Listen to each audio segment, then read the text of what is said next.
that they will, but you Let's gotta. go. Okay, I will.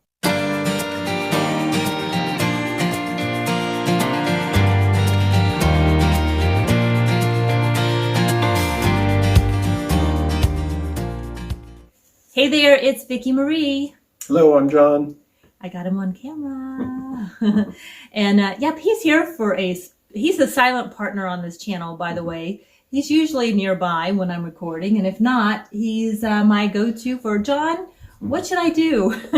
So, Yep, got corralled into doing another one, but here we go. yep, here we go. This is the COVID-19 tag questions. We're all shut in, and how is this affecting us kind of thing. Yep. So what I'm going to do is read each question. There's 10 questions. We're going to get through this as quickly as possible, and we're both going to just talk about our answers. We haven't really gone through it. I read through the questions, but we've both been percolating. We really haven't shared, have we? No, not too much. Not too much. So, okay, guys, let's go with question number 1. How has COVID-19 impacted you? You first? Well, I would say, how has it not impacted us? Because in really like big ways and small ways. Like I work from home. I'm home a lot, but just knowing before I could run to the Dollar Tree, I could go to the mall, I could go to the gym, I could go meet a client or a friend at the coffee shop, and I can't do that now. And just little things. And like Friday night came along, and we usually go meet our friends at a sports bar, and we couldn't do that. It's the small everyday things when it sort of really gets to you. And then even walking Roscoe, just noticing how people are different. They're not, you can't just go up and hug your neighbor and give him a handshake anymore. So it's different that way for me. Yeah, I think everybody's just a little more cautious. Everybody's kind of looking out at each other and trying to keep distances, and so it just you really have to pay attention and think about your next moves, especially you're outside or in groups, or try to avoid groups. So I think that's one of the biggest things. Yeah. So, okay. And as far as our day-to-day life, I mean, it went off. As far as just living day to day, John continues to go to work. So it hasn't really impacted you there. No, it's continue to go to work, and then we've got restrictions in place as well. So I can't really talk right now. Yeah. So, okay. So question number 2, how many days do you think the virus will be over? And how many days do you think the virus will be over?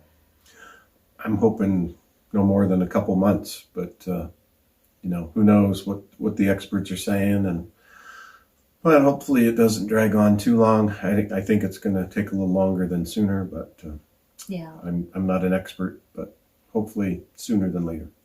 Yeah, and that's how I see it too. I know we go off mandatory lockdown on April 11th, but I'm sure it's not going to go back to normal, and we all kind of feel that. So I would say at least a couple months, if not longer. Yep. But yeah, there's going to be a ripple effect. So, okay. Number 3, how are you occupying your time during the outbreak? So for me, I've got lots of hobbies that I like to do. So believe me, I can do lots of things around the house and have lots of different hobbies that I like to do, different things. So yeah. So for me, not a big issue. I'm a homebody. I could stay home and do all kinds of stuff, the yard work and all my little projects around the house. So there's a lot I can do around here and not get bored. Yeah, you don't get bored at home. And you're working as often as you did before, so that hasn't changed. For me, besides making some YouTube videos, I'm spending a lot of time on the phone, talking with people. I'm watching some more TV that I normally wouldn't take time to watch. I have been decluttering, so going through projects like that. Making sure I'm exercising. I've been really good about that, making sure I'm getting exercise every day in some form or fashion, because that improves my mood. I can get down in the dumps, when I don't get my social interaction and my exercise. So, so that's what I'm doing. So at number 4, are you worried? So me, I mean, I'm concerned, but I'm not worried. I mean, we've had other things that happened in the past, and we'll get through this. So I'm not concerned. I mean, I am concerned. I'm not worried about it. It'll pass, and things will continue to go on after this. And that's, I think everybody needs to realize that. So Yeah, yeah. And I have my moments where I worry, but usually it's about the kids, like, are they okay? How are they dealing with this? But I'm with you. I'm concerned, but I'm not worried because we've been through worse than this, our nation. I mean, not in our lifetime, yeah, but I mean, we've watched our resilient parents handle this. Yep. Because they lived through tough times. Our grandparents, parents, we learned. They had a lot of wisdom, and we have access to a lot of information now that they even didn't have then. So I think we're all gonna get through this. It's not, but yeah, I'm definitely concerned, and my heart goes out to anyone who's having a really tough time now, and it's understandable if you are worried. Yeah, so, definitely. Yeah. So, all right. Question number 5, what business closure affected you the most? So for me, I think it's, the restaurants, the bars, the stuff that we go to. We kind of sometimes run to the stores and just walk around and look at stuff. And so it's those things that you kind of miss a little bit. But on the other hand, upside of that, we're saving money because we're not going to the stores and shopping and, That's right. and spending money. So I guess it's a money savings thing. So. Yeah, I guess you have to look at something positive. But so well, for you missing by going to the gym, but we have our home gym. Yeah, I'm definitely that closure probably is the one that has affected me the most. Yeah. Because I can go to the gym and see my friends. I can go do that hydro water therapy massage. I like that a lot. So that's impacted me. And then just not being able to do our Friday night, just gathering with our friends. Because I'm isolated a lot anyway. I do a lot of talking and interacting with people online, but my social interaction is, I'm used to that being minimal. But come weekend, I need my time with my friends. So with our peeps. With our peeps. So that's impacting us. But as far as our immediate family, and we haven't had any business closures that affect us financially right now. Yep. And that's a blessing. So that's, for people who are experiencing that, and a lot of people are, I feel my heart goes out to you for that too. So. Yep, definitely. Okay. Question number 6, what are you doing to help the crisis? So for me, where I work, we are actually a company that got permission from Homeland Security to continue our manufacturing process. So we're actually contributing medical equipment to the cause, not specific, but that's what we're doing. And we're maintaining all the precautions, the 6-foot distance, and cleaning and wiping things down, and making sure we do health checks with employees and all that to make sure everybody's feeling good and not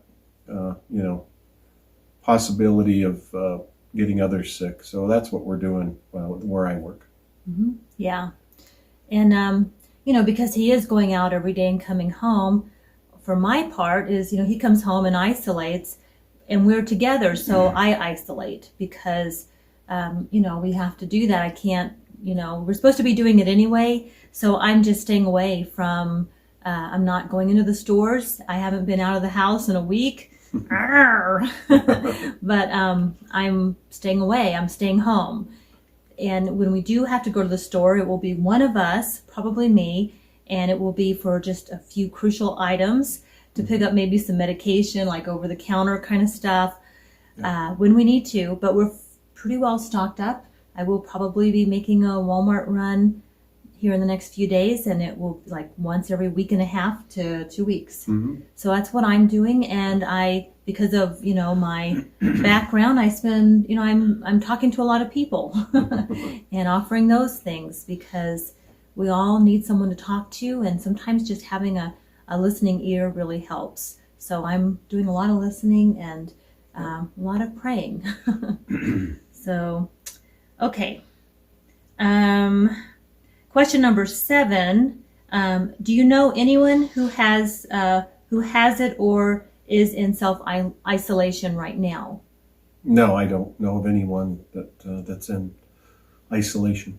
No, me either. We know people who know people who know people, but we don't know people who are Right. directly, yeah. Yeah. So, yeah.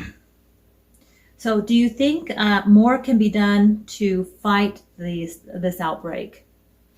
I'm not sure. I'm not a medical professional. I mean, there's always extra stuff to do, but what is that needs to be done? I know they're working on antidotes and antiviral solutions to this, and it's one of those things that just caught everybody off guard, and we weren't prepared. Nobody was prepared in this world, so but hopefully we'll get on top of this, and there will be minimal catastrophes and deaths from this, but it's one of those things that surprised everybody, and it could happen again. We just have to just make sure we're diligent and doing the right things, not only as a country but our world too, and so that's about it. Yeah, good. That's good. I agree. I think nobody was prepared for this. It's one of those things that yeah, we have scenarios and they've worked all those out. Well, what if this happened, or what if this happened? But it's totally different when it actually happens. And the truth is, none of us have the whole picture. None of us really have the whole picture. We only have one perspective, maybe from our country, and it's just from those few sources where we actually get information. Yeah. None of us really know. We have to rely on other dependable sources for information, and we have to discern right now. So that's the trick. And I think if there's anything that could be done more of for sure, is that people need to stay home. I mean, they just need to. I mean, I know personally some things that has happened where great big huge gatherings happened even in the midst of this, when they were told not to, and they still gathered because we all feel like we're invincible, like this won't happen, this can't hurt us. And I think that, realizing that we're all vulnerable, we're human, and things happen, and I think we've learned a huge lesson. Yep. So, and every few generations, it seems like there's something that comes along to humble us. So, all right, question number 9. What do you tell children during these times? Well, I don't have any children that I deal with on a daily basis. Ours are grown. Are grown, yeah. But I think the main thing is not to frighten them or scare them, I think. But what would you tell them? But I would tell them that this is one of those instances where our country and all the people have to come together and work on this as one entity and not try to, dibble dabble over this or that. I mean, we have to come together, and everybody's got to do their part, whatever that means, if it means isolating or coming up with cures or making equipment to provide for those that are sick. And just tell the kids, when you're older, my age or whatever, that you'll look back at this and think, this was one of those times where we as a planet came together to battle this virus together. And it seems like there's always so many divisions in the world and even our country that I think this is something that will bring us all together. It's a common enemy, and we'll get through this, and just tell them that, it's one of those things that challenges humanity, and that, we'll look back at this and say, this is something that humans were able to conquer and defeat and get through. Yeah, I agree. And I think just kids need to know that they are significant, that they aren't helpless, that you can do something, and really we need to help our kids understand what their part in this is. Like, they are able to make a contribution, even if it's to help the family relieve the stress, even if you can come together. And there's kids have so many gifts, and they're so resilient, and they're wise more than we give them credit, so I don't scare them, but don't lie to them. Tell them the truth. Let them know that this what's going on, because if you don't, they know that they don't trust you. They know that you're withholding. Kids are masters at that. They know. So, but let them know that our country has been through worse. We have. That their great-great-grandparents went through a very difficult time, and they will study about that in the history books, and just know that their great-great-grandparents, they rose to the occasion in such a huge way, and we will too. And we have the wisdom of our great-great-grandparents that teach us, and our parents too, Sure. That have shown us how to, we used to make fun of your parents all the time about how they did things, but they were the kids of the Depression era. So they did things differently. And now I have a whole new appreciation for that. And the World War II vets.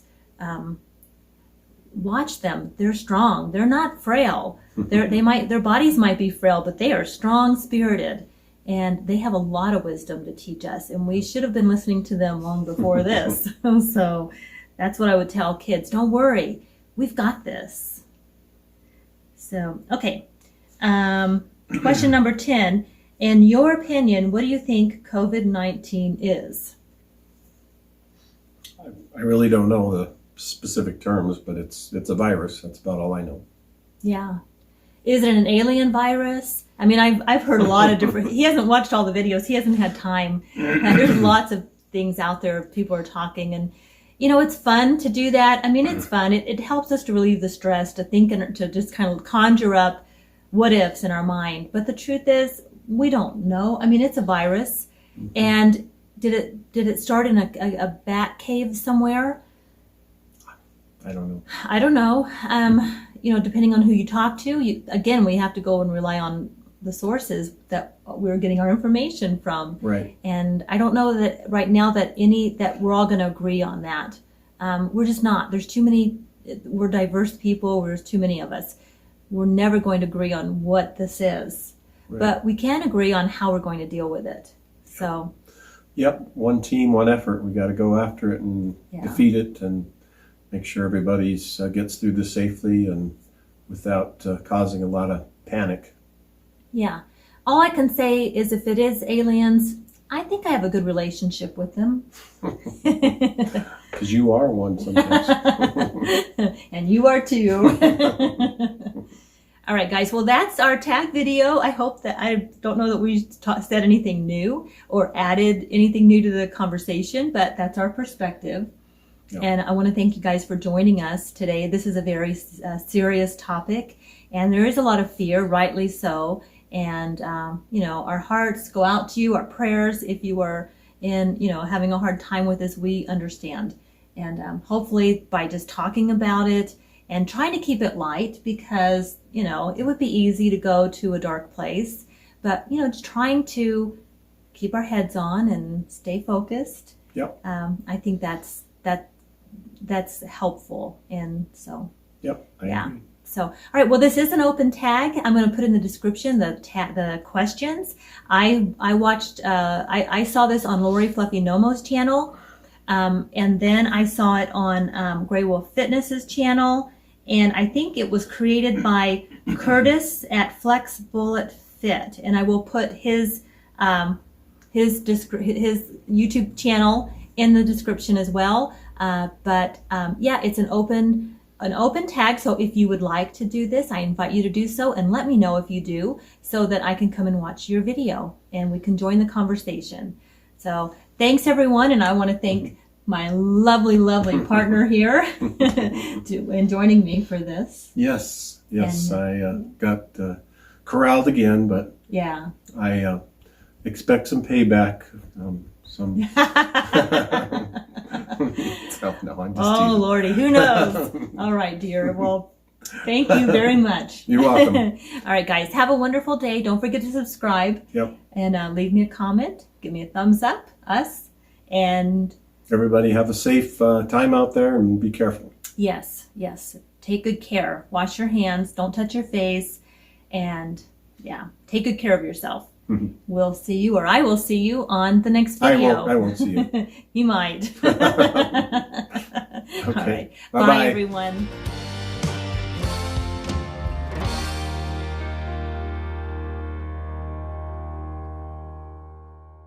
It's a wrap. Thank God.